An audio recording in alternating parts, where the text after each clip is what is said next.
Anil was watching a wrestling match. Suddenly a man enters, and Anil allowed him to watch the match. "You look a bit of a wrestler." "So do you." "Well, I do wrestle a bit." "What's your name?" "Hari Singh." Actually, he lied. He took new names every month. Anil walked away. Hari followed him. "Hello again. I want to work for you." "But I can't pay you." "Can you feed me?" "Can you cook?" "Yeah, I can cook."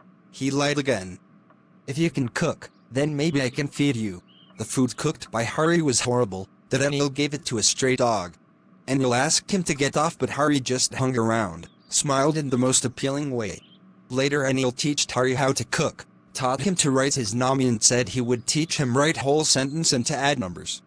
I had been working for Anil for almost a month and, apart from cheating on the shopping, had not done anything in my line of work. I had every opportunity for doing so. Anil gave me a spare key of the house, and I could come and go as I pleased. He was the most trusting person I had ever met. And that is why it was so difficult to rob him. It's easy to rob a greedy man, because he can afford to be robbed. But it's difficult to rob a careless man. Sometimes he doesn't even notice he's been robbed, and that takes all the pleasure out of work. Well, it's time for some real work. I'm out of practice. And if I don't take the money, he'll only waste it on his friends. After all, he doesn't even pay me. Anil was asleep. A beam of moonlight stepped over the balcony, fell on the bed. Hari sat up on the floor, considering the situation. If I took the money, I could catch the 10:30 express to Lucknow.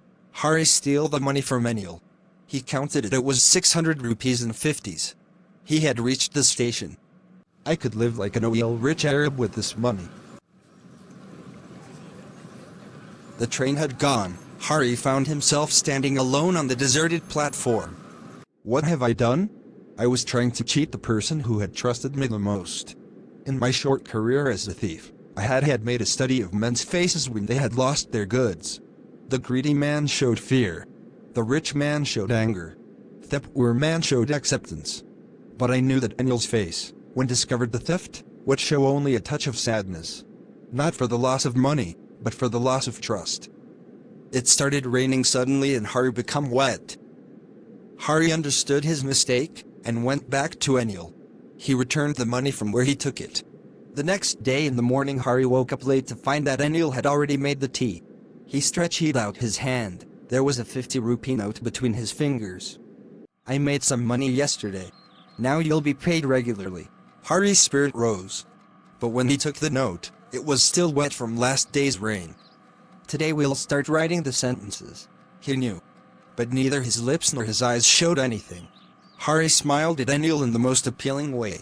And the smile came itself, without any effort.